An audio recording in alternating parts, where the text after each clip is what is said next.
So I remember the first time that I discovered music. Now, I don't necessarily mean the first time I heard music because I was a little kid. No one ever remembers that. It was a long time ago. But I do remember the time where I first discovered music that really moved me, that kind of changed my outlook on life, changed my perspective. I was in sixth grade, I was on the bus, and I was listening to 30 Seconds to Mars, The Kill, which is an amazing song, massive throwback song, gotta love it, it's amazing.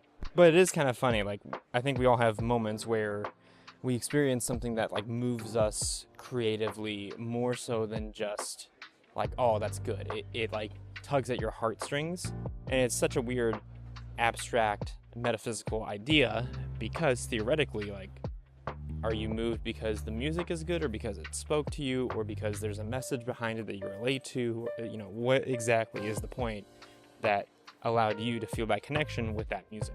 And the funny thing about it is that being moved by music is both an incredibly amazing and also kind of an uncomfortable feeling, because it feels like you're opened up into a new world of possibility. Like, what was there before doesn't really matter as much. There's something new, something unseen that you're experiencing for the first time, and it's like poked something within you, like something new. It's almost like opened up your world to, like, the possibility of what could be and what could happen. I don't even know why I'm walking around all this. This is the way I think and process, so we're gonna figure that out.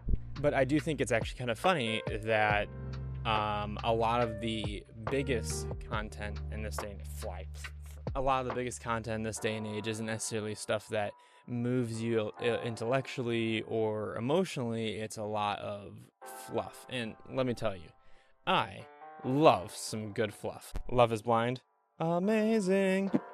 But what I've often seen, not only in the YouTube space, but just in general, is that instead of trying to create what someone is passionate about and be unique and new, what often happens is that we are just a photocopy print of what we like and are expected by. And realistically, anyone's style is an amalgamation of everything that they've gotten, learned, and liked from their experience from watching other people. So the idea of uniqueness is kind of an oxymoron, because in order to be unique, you have to take what other people did and put a new spin on it.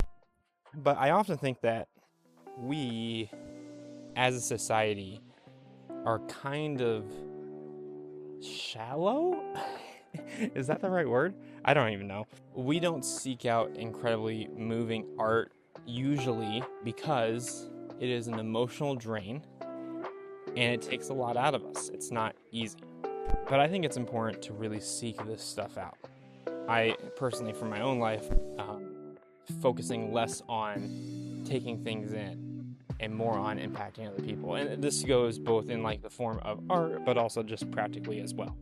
I mean, if you think about it, what your friends really want in your life, like the reason why they're your friends, is because you bring something of value to them, hopefully. And what we often do is in order to have the best friends, we seek out people that both like us and want to be around us, but also simultaneously challenge us to be better versions of ourselves. But the funny thing is that we don't necessarily seek that out in our art. What we often do is just kind of go for what's easy or what's recommended, instead of trying to find something that's moving or passionate. And, you know, I'm guilty of this too. I think oftentimes when we consume things that are stale and bland, we unintentionally create more stale and bland, because we're not being challenged. We're not being moved. We're not being pushed. We're not being cognitively stimulated in a new and uncomfortable way. So obviously, I'm just a random guy on YouTube. I don't even know anything, but I would recommend for whoever you're watching to really go out of your box. Break some molds. Do something that's different. You know, just because someone says something can't be done doesn't necessarily mean that something can't be done. It just means that it hasn't been done yet, or they don't see how it can be done by them. So whatever you do, wherever you're at in life, push some boundaries. Break some rules. Be more than you expect.